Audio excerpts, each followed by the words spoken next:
तो देखिएगा अपन यहाँ पर इस टॉपिक के बारे में दोबारा डिस्कस करते हैं। देखिएगा एचसीजी हार्मोन क्या होता है। HCG hormone, HCG human chorionic gonadotropin, ये हार्मोन नॉर्मली प्लेसेंटा किससे सिक्रेट होता है, ये प्लेसेंटा। ठीक है, तो प्लेसेंटा के बारे में अपन थोड़ा सा बात करेंगे कि प्लेसेंटा का फॉर्मेशन किससे होता है। तो प्लेसेंटा का निर्माण होता है ट्रोपो एक्टोड्रम, किससे होता है, ट्रोपो एक्टोड्रम। और इस ट्रोपो एक्टोड्रम के अंदर ट्रोपोब्लास्टिक सेल, कौन सेल होती है, ट्रोपोब्लास्टिक सेल होती है। ये ट्रोपोब्लास्टिक जो सेल होती है ये दो प्रकार की होती है। ट्रोपोब्लास्टिक सेल कितनी प्रकार होती है, दो प्रकार की होती है। एक तो होती है अल्फा सेल जो यहाँ पर अल्फा एचजी हार्मोन का सिक्रेशन करती है, और दूसरी होती है बीटा सेल जो बीटा एचजी हार्मोन का सिक्रेशन करती है। अब देखिएगा कि आपने सुना होगा कि एचजी हार्मोन का जो सिक्रेशन होता है वो नॉर्मली सिंचियोट्रोप्लास्ट से होता है। आपने सही सुना है, लेकिन याद रखना कि आपका सिंचियोट्रोब्लास्ट जो है इससे बीटा एचसीजी हार्मोन का सिक्रेशन होता है, और आपके साइटोप्लास्ट से यहाँ पर अल्फा एचसीजी हार्मोन का सिक्रेशन होता है। फिर क्यों कहा जाता है कि सिंचियोट्रोब्लास्ट से ही यहाँ पर एचसीजी हार्मोन का सिक्रेशन होता है, इसलिए कहा जाता है क्योंकि यहाँ पर बीटा एचसीजी हार्मोन का सिक्रेशन अल्फा एचसीजी हार्मोन की तुलना में बहुत ज्यादा अमाउंट में सिक्रेशन होता है। किसका, बीटा एचसीजी हार्मोन का। इसलिए कहा जाता है कि एचसीजी हार्मोन का सिक्रेशन कौन करता है, सिंचियोट्रोप्लास्ट करता है। अब यहां पर देखिएगा, इसी के साथ अपन आगे बात करते हैं कि आपका जो प्लेसेंटा है, इस प्लेसेंटा के अंदर, इस प्लेसेंटा का निर्माण किससे होता है, ट्रोपो एक्टोड्रम से। और ट्रोपो एक्टोड्रम आगे जाकर दो पार्ट में डिवाइड होता है। एक पार्ट होता है आपका सिंचियोट्रोप्लास्ट और दूसरा पार्ट होता है आपका साइटोट्रोफोब्लास्ट। ठीक है, अब यहाँ पर इसी के साथ साथ बात करेंगे कि एचसीजी हार्मोन का सिक्रेशन कब होता है। जैसे आज फर्टिलाइजेशन हुआ है तो सॉरी, तो अब कितने दिन के अंदर अंदर एचसीजी हार्मोन का सिक्रेशन होना शुरू हो जाएगा। तो देखिएगा यहाँ पर देखना, ये साफ लिखा हुआ है कि within 1 week of fertilization, यानी जैसे आज फर्टिलाइजेशन हुआ है तो नेक्स्ट 1 वीक यानी नेक्स्ट 7 डे के अंदर अंदर यहाँ पर एचसीजी हार्मोन का सिक्रेशन होना शुरू हो जाता है। तो यहाँ पर देखिएगा ये 1 वीक में एचसीजी हार्मोन का सिक्रेशन होना शुरू हो जाता है, लेकिन यूरिन में इसका डिटेक्ट कब करेंगे आप। तो यहाँ देखिएगा इसमें नॉर्मली एचसीजी जो हार्मोन है इसका detect just after 1 week of fertilization, यानी फर्टिलाइजेशन के 1 वीक के बाद में एचसीजी जो हार्मोन है उसका डिटेक्ट होना शुरू हो जाता है जस्ट आफ्टर 1 वीक, किसके अंदर, यूरिन में। देन इसी के साथ साथ बात करते हैं अपन यहाँ पर कि आपका जो एचसीजी जो हार्मोन है, ये एचसीजी हार्मोन का पिक लेवल कितना होता है और कब होता है। तो यहां देखिएगा कि pick level of HCG hormone का पिक लेवल कब होता है। देखना, तो इसका जो पिक लेवल होता है वो होता है 60 टू 70 डेज। कब होता है, 60 टू 70 डेज। अगर मैं वीक के बारे में बात करूं तो यहां पर बोल सकता हूं 8 टू 10 वीक ऑफ फर्टिलाइजेशन। जैसे आज फर्टिलाइजेशन हुआ है तो आज से नेक्स्ट 8 टू 10 वीक पर यहां पर एचसीजी का पिक लेवल होगा, और वो पिक लेवल कितना होगा, 100 टू 200 इंटरनेशनल यूनिट पर एमएल। और अगर मैं डे के बारे में बात करूं तो 60 टू 70 डे पर यहां पर एचसीजी हार्मोन का पिक लेवल होता है। देन इसी के साथ साथ बात करेंगे तो एचसीजी हार्मोन का जो लेवल है वो आफ्टर 100 डे क्या होता है, कम हो जाता है। तो यहां देखिएगा, but HCG value decrease after 100 day, यानी 100 डे जैसे ही प्रेगनेंसी के 100 डे कंप्लीट होते हैं तो एचसीजी हार्मोन का सिक्रेशन क्या होता है, कम हो जाता है, और एचसीजी का लेवल एक कांस्टेंट हो जाता है। तो इसका जो कांस्टेंट वैल्यू जो होता है वो होता है 10 टू 20 इंटरनेशनल यूनिट पर एमएल। तो यहाँ पर एक बात बताना चाहूंगा मैं आपको कि एचसीजी हार्मोन की वजह से ही मॉर्निंग सिकनेस क्या होते हैं, मॉर्निंग सिकनेस अपीयर होते हैं। देखिएगा कि फिर आपने यहाँ पर एक वर्ड और सुना होगा कि यानी 3 महीने के बाद में मॉर्निंग सिकनेस के सिम्टम्स कम हो जाते हैं। मॉर्निंग सिकनेस के सिम्टम्स क्यों कम हो जाते हैं 3 महीने के बाद में, वो इसलिए होते हैं क्योंकि एचसीजी हार्मोन का जो सिक्रेशन है वो 3 महीने के बाद में कम हो जाता है, यानी 100 डे के बाद में एचसीजी हार्मोन का सिक्रेशन क्या होता है, कम हो जाता है, और उसका लेवल एक कांस्टेंट लेवल में चेंज हो जाता है। और कांस्टेंट लेवल उसका होता है 10 टू 20 इंटरनेशनल यूनिट पर एमएल, यानी इसका लेवल जो है वो फिक्स हो जाता है। इसलिए यहाँ पर मॉर्निंग सिकनेस के जो सिम्टम्स होते हैं वो क्या होते हैं, कम हो जाते हैं। तो यहाँ पर देखिएगा कि 100 डे के बाद में मॉर्निंग सिकनेस के सिम्टम्स क्या हो जाएंगे, कम हो जाएंगे। तो so decrease symptoms of morning sickness. ठीक है, तो यहाँ पर इसी के साथ हम आगे बात करते हैं। तो देखिएगा, चलिएगा अब यहाँ पर बात करेंगे फंक्शन के बारे में कि एचसीजी हार्मोन के फंक्शन कौन कौन से होते हैं, एचसीजी हार्मोन के क्या फंक्शन होते हैं।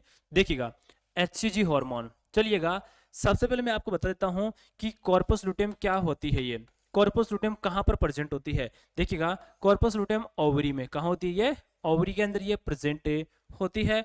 और यही कॉर्पस लुटेम क्या करती है? एस्ट्रोजन प्लस प्रोजेस्टेरोन दोनों हार्मोन का सिक्रेशन करवाने का काम करती है। अब चलिएगा कि यहाँ पर आपकी कॉर्पस लुटेम को प्रेगनेंसी के दौरान मेंटेन करके कौन रखता है? आपका एचसीजी हार्मोन। कौन करके रखता है? HCG hormone. अब ये एचसीजी हार्मोन कॉर्पस लुटेम को क्यों मेंटेन करके रखता है? एचसीजी हार्मोन कॉर्पस लुटेम को इसलिए मेंटेन करके रखता है ताकि आपकी कॉर्पस लुटेम जो है वो एस्ट्रोजन और प्रोजेस्टेरोन हार्मोन को कंटिन्यू सीक्रेट करती रहे। और एस्ट्रोजन और प्रोजेस्टेरोन हार्मोन यदि कंटिन्यूसली सीक्रेट होती रहेंगे तो प्रेगनेंसी यहाँ पर कंटिन्यू बनी रहेगी। तो यहाँ पर देखिएगा, it maintenance to corpus luteum for release the estrogen and progesterone hormone. It is major biological function. ये यहाँ पर एचसीजी हार्मोन का एक मोस्ट इंपोर्टेंट फंक्शन होता है। तो यानी कहने वाला ये है कि एचसीजी जो हार्मोन है ये कॉर्पस लुटेम को मेंटेन करके रखता है और कॉर्पस लुटेम कंटिन्यूसली एस्ट्रोजन और प्रोजेस्टेरोन हार्मोन का सिक्रेशन करती रहती है।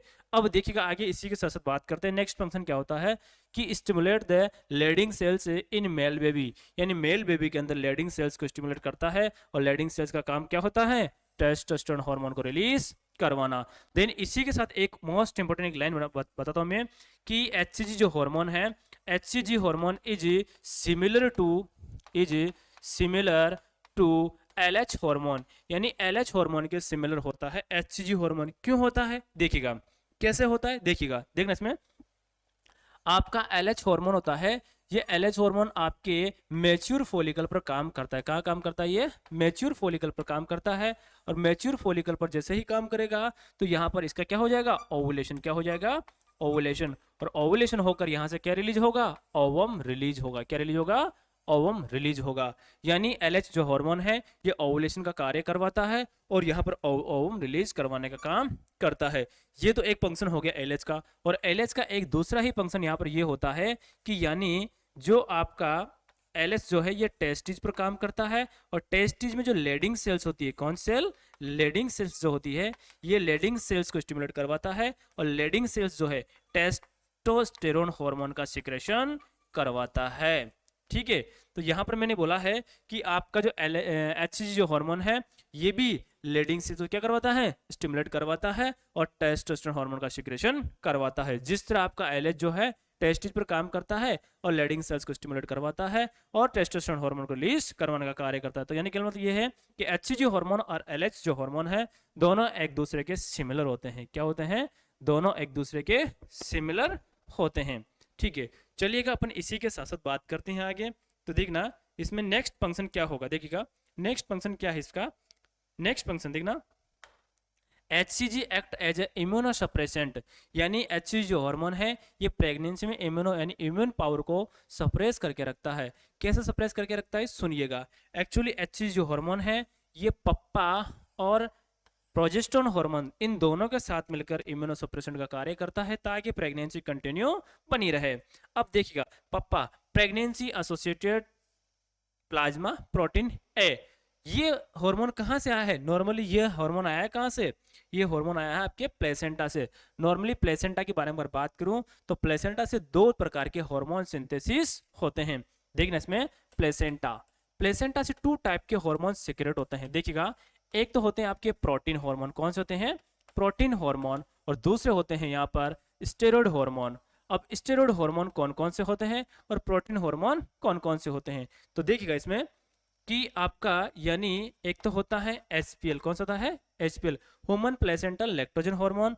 दूसरा होता है pappa, pregnancy associated plasma protein A. और तीसरा होता है एचसीजी हार्मोन। कौन सा होता है? HCG hormone. ये तीनों के तीनों प्रोटीन हार्मोन होते हैं। अगर आपसे पूछ लिया जाए कि एचसीजी हार्मोन कौन से टाइप का हार्मोन है तो कौन से टाइप का है? Protein hormone. किस प्रकार का है? Protein hormone. और आपके स्टेरॉयड जो हार्मोन है उसमें आपका एस्ट्रोजन और प्रोजेस्टेरोन ये दोनों के दोनों हार्मोन स्टेरॉयड हार्मोन है। तो मैंने भी थोड़ी देर पहले बोला है कि एचसीजी जो हार्मोन है ये इम्यूनोसप्रेशन का कार्य करता है। किसके साथ मिलकर? पप्पा और प्रोजेस्टेरोन के साथ मिलकर इम्यूनोसप्रेशन का कार्य करता है ताकि प्रेगनेंसी कंटिन्यू बनी रहे।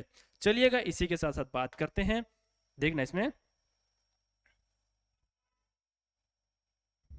देखिएगा अब यानी ऐसी कौन कौन सी कंडीशन है जिनके अंदर HCG हार्मोन का लेवल बढ़ जाता है, और ऐसी कौन कौन सी कंडीशन है जिसमें HCG का लेवल बढ़ जाता है तो कौन सी प्रॉब्लम क्रिएट होती है, और कौन सी ऐसी कंडीशन है जिसमें HCG का लेवल कम हो जाता है। तो देखना इसमें, देखिएगा, HCG increase in which condition, यानी ये वो कंडीशन है जिसमें HCG हार्मोन का लेवल बढ़ जाता है। तो यहाँ पर देखिए आप लोग इसमें ध्यान देना थोड़ा सा कि आपके मल्टीपल प्रेगनेंसी के अंदर HCG का लेवल बढ़ जाता है। क्यों बढ़ता है? पहले तो आपको पता होना चाहिए कि यानी मल्टीपल प्रेगनेंसी किसे कहा जाता है, यानी मोर देन वन ट्विंस, यानी sorry more than one fetus, यानी एक फीटस से ज़्यादा यदि इंट्रायूटेराइन कैविटी में डेवलप हो जाते हैं तो उसे बोलते हैं मल्टीपल प्रेगनेंसी। अब वो मल्टीपल प्रेगनेंसी में ट्विंस बेबी हो सकते हैं, ट्राइपलेट भी हो सकते हैं, क्वाड्रिप्लेट भी हो सकते हैं, और पेंटाप्लेट भी हो सकते हैं। तो इस तरह मतलब यानी दो बेबी से ज़्यादा कितने भी हो सकते हैं। तो मोस्ट कॉमन जो मल्टीपल प्रेगनेंसी होती है वो कौन सी होती है? वो होती है ट्विंस। कौन सी होती है? ट्विंस। ट्विंस एक मोस्ट कॉमन मल्टीपल प्रेगनेंसी होती है। जैसे मान लो मैं ट्विंस के बारे में ही अगर बात करूं तो अगर दो ट्विंस है तो टू फीटस कितने होंगे? टू फीटस होंगे। टू फीटस होंगे तो नॉर्मल सी बात है टू प्लेसेंटा कितने होंगे? टू प्लेसेंटा यहाँ पर ये होंगे। अरे दो प्लेसेंटा होंगे तो यहाँ पर डबल HCG का सिक्रेशन होगा। क्या होगा? डबल HCG हार्मोन का सिक्रेशन होगा।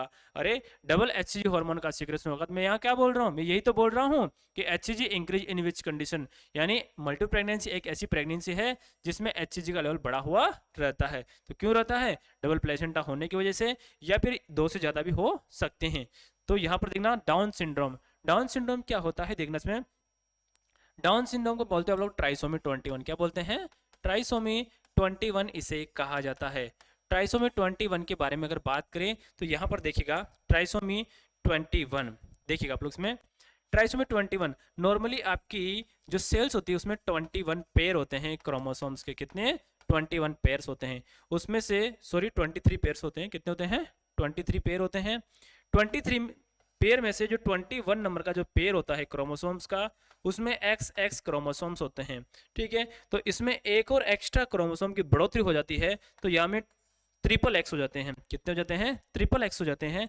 तो इसलिए इसको बोला जाता है ट्राइसोमी 21। ट्राइसोमी 21। तो इस कंडीशन में भी यहाँ पर HCG का जो लेवल है वो इंक्रीज हो जाता है। देन इसी के साथ साथ बात करें तो यहाँ पर देखना इसमें कि कौन कौन सी ऐसी कंडीशन है जिसमें HCG का लेवल कम हो जाता है। तो देखिएगा HCG का लेवल कौन कौन सी कंडीशन में कम होता है। तो एक तो होता है अबॉर्शन। अबॉर्शन में क्यों होता है सुनिएगा।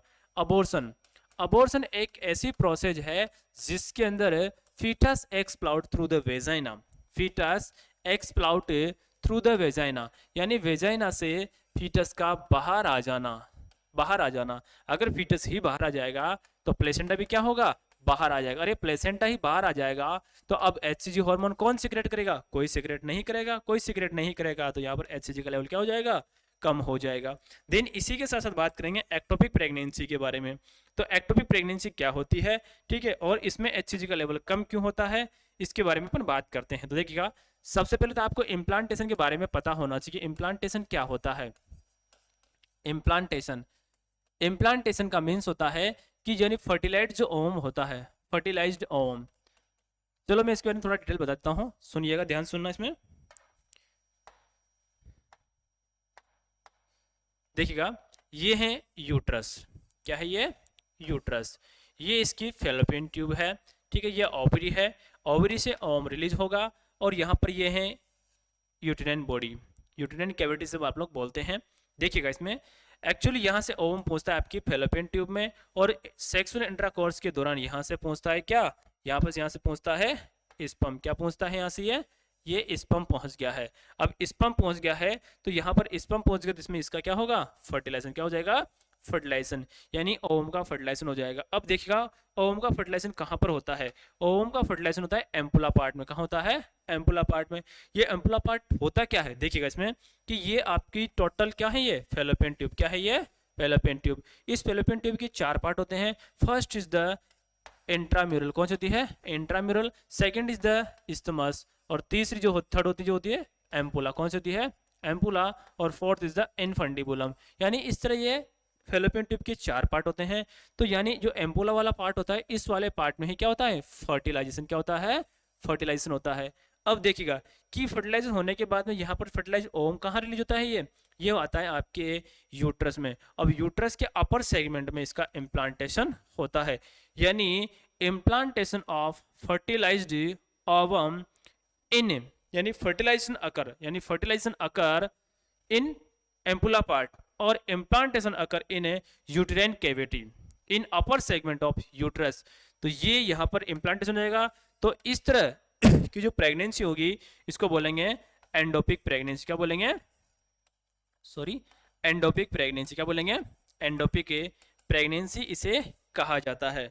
ठीक है, यानी implantation of zygote inside uterus is called the endopic pregnancy.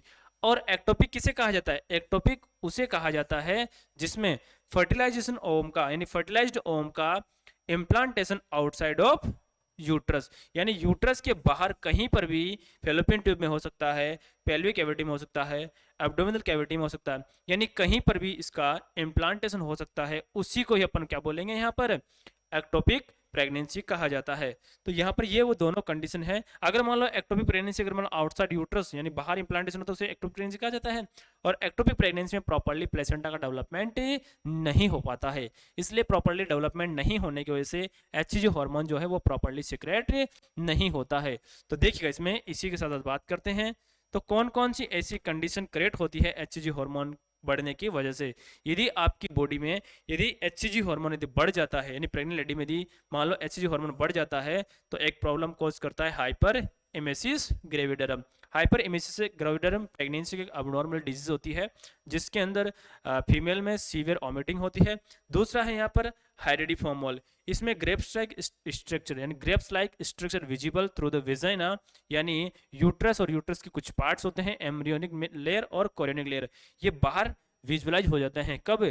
During the pregnancy, due to the increase level of the HCG hormone, इसको कहा जाता है हाइड्रोडिफॉर्म मॉल। तो ये दोनों डिजीज है, इसको डिटेल में अपन आगे पढ़ेंगे। देन इसी के साथ अपन आगे बात करते हैं। तो देखिए आप लोग इसमें HCG is called positive pregnancy test. HCG called positive pregnancy, यानी HCG को पॉजिटिव प्रेगनेंसी टेस्ट कहा जाता है। क्यों कहा जाता है? क्योंकि HCG हार्मोन से आप लोग पता लगा सकते हैं कि प्रेगनेंसी पॉजिटिव है या नेगेटिव है, इसलिए आप लोग HCG को बोलते हैं पॉजिटिव प्रेगनेंसी टेस्ट। तो चलिएगा यहाँ पर एक स्लाइड लेते हैं। मार्केट में बहुत सारे अवेलेबल हैं, ये प्रेगा न्यूज़ के नाम से, अलग अलग कंपनी के नाम से मार्केट में अवेलेबल है ये।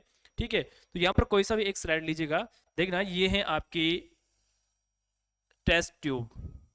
देखिएगा इसमें दो पार्ट होते हैं, एक तो ये होती है रिजल्ट विंडो। कौन सी होती है? Result window. ये रिजल्ट विंडो होती है, इसमें आपका रिजल्ट शो होता है। इस रिजल्ट विंडो के वन साइड एक कंट्रोल बैंड विजुअलाइज होती है, दूसरी साइड में टेस्ट बैंड विजुअलाइज्ड होती है। इनसे आप लोग पता लगाते हैं कि टेस्ट पॉजिटिव है या नेगेटिव है। और यहाँ पर वन साइड में यहाँ पर एक सैंपल वेल होती है, जिसमें आप लोग यूरिन की ड्रॉप डालते हो, यानी सैंपल डालते हो। सैंपल यहाँ पर 4 to 5 drop of urine, 4 to 5 drop of urine आप लोग इसमें डालते हैं। जो ये यूरिन का जो सैंपल होता है, ये मिड स्ट्रीम यूरिन। कौन सा होता है ये? Mid stream urine. 8 early morning, यानी 8 अर्ली मॉर्निंग जैसे यूरिन पास आउट करते हैं, उसमें मिड स्ट्रीम यूरिन होता है, उसे कलेक्ट करके यहाँ पर अपन इसे चेक करते हैं। अब देखिएगा कि इनका रिजल्ट कैसे शो होता है। देखना, यदि टेस्ट के अंदर यानी टेस्ट ट्यूब में कंट्रोल बैंड और टेस्ट बैंड, यानी एक तो होती है कंट्रोल बैंड। कौन सी होती है? Control band. और एक होती है टेस्ट बैंड। कौन सी होती है? Test band. अब देखिएगा, अगर यहाँ पर इस टेस्ट में कंट्रोल बैंड और टेस्ट बैंड अगर दोनों ही प्रेजेंट है, तो इसका मतलब टेस्ट क्या है? पॉजिटिव है। और अगर मान लीजिएगा कि यहाँ पर आपकी टेस्ट ट्यूब में अगर ओनली यहाँ पर कंट्रोल बैंड ही प्रेजेंट है और यहाँ पर टेस्ट बैंड अगर एब्सेंट है, तो इसका मतलब टेस्ट कैसा है? नेगेटिव है, यानी फीमेल प्रेग्नेंट नहीं है। और यहाँ पर अगर मान लो टेस्ट बैंड में यहाँ पर आपकी टेस्ट ट्यूब में कंट्रोल बैंड एब्सेंट है और टेस्ट बैंड अगर प्रेजेंट है, तो इसका मतलब टेस्ट कैसा है? इनवैलिड, यानी आपका गलत टेस्ट है, रॉन्ग टेस्ट हुआ है, इसलिए आपको रीचेक करना पड़ेगा। दोबारा आपको स्लाइड लेके दोबारा आपको टेस्ट करना पड़ेगा। ठीक है, तो यहाँ पर ये आपको आई होप समझ में आया होगा। देन इसी के साथ अपन आगे बात करते हैं यहाँ पर इम्यूनोलॉजिकल टेस्ट।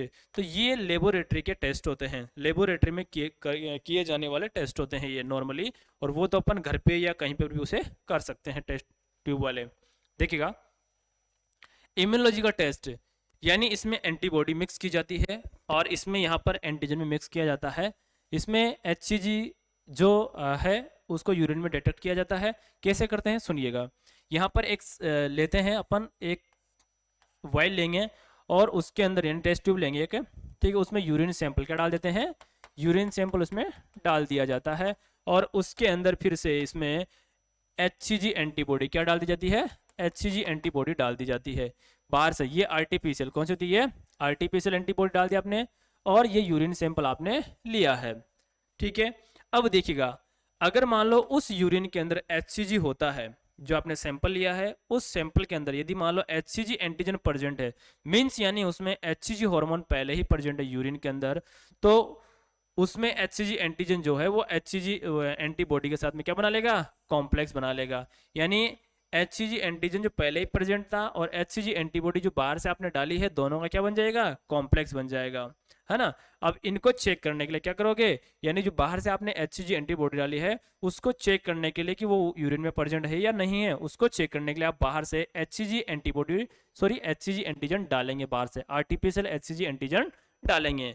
अगर मान लीजिएगा तो यहाँ पर देखना एचसीजी कोटेड, यहाँ देखने से लेटेक्स कोटेड एचसीजी एंटीजन, अगर आपने ये डाला है और उसमें एंटीबॉडी अगर प्रेजेंट है, एचसीजी एंटीबॉडी प्रेजेंट है, अगर वो प्रेजेंट है तो एचसीजी एंटीजन दोनों क्या करेंगे, एग्लूटिनेशन रिएक्शन बना लेंगे। क्या बना लेंगे, एग्लूटिनेशन रिएक्शन बना लेंगे। लेकिन क्या हुआ, लेकिन यहाँ पर आपके यूरिन में पहले से ही एचसीजी एंटीजन प्रेजेंट था, तो उस एचसीजी एंटीजन ने क्या कर लिया था, एचसीजी एंटीबॉडी के साथ में कॉम्प्लेक्स बना लिया था, इसलिए एचसीजी एंटीबॉडी क्या हो गई थी, एब्सेंट हो गई थी। एचसीजी एंटीबॉडी एब्सेंट हो गई है तो यहाँ पर लेटेक्स कोटेड जो आपसे बाहर से एंटीजन डाल रहे हैं उसका कोई एग्लूटिनेशन रिएक्शन नहीं होगा, नहीं होगा तो इसका मतलब पता चल गया है कि पहले ही यूरिन में एचसीजी एंटीजन था, एचसीजी एंटीजन था, इसका मतलब क्या है, फीमेल प्रेग्नेंट है, यानी टेस्ट कैसा है, पॉजिटिव टेस्ट।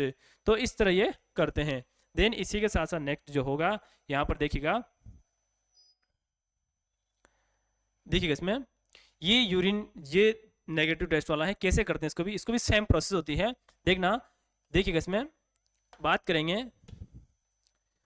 देखिएगा इसमें यूरिन सैंपल लिया और उसमें आपने आर्टिफिशियल एचसीजी एंटीबॉडी डाल दिया है, एचसीजी एंटीबॉडी डाल दिया है।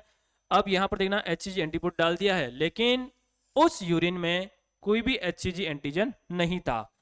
अब नहीं था, उसका पता कैसे लगाएंगे, उसका पता ऐसे लगाएंगे कि आप वापस एक latex coated artificial HCG antigen उसमें मिक्स करेंगे, वो एंटीजन मिक्स करेंगे, वो एंटीजन मिक्स करने के बाद आपको पता लग जाएगा कि उसमें आपने बाहर से जो एचसीजी एंटीबॉडी डाली है उन दोनों का क्या हो गया है, रिएक्शन हो गया, रिएक्शन हो गया। इसका मतलब ये है कि यानी आपके यूरिन के अंदर कोई भी एचसीजी एंटीजन नहीं था, नहीं था, इसलिए एचसीजी एंटीबॉडी ने किसी भी एंटीजन के साथ में रिएक्शन नहीं किया, ओनली बाहर से डाला गया जो एचसीजी एंटीजन है उसी के साथ में एग्लूटिनेशन रिएक्शन किया है, ठीक है। इसलिए इसको कहा जाता है नेगेटिव टेस्ट, क्योंकि आपके यूरिन में एचसीजी एंटीजन एब्सेंट था, ठीक है।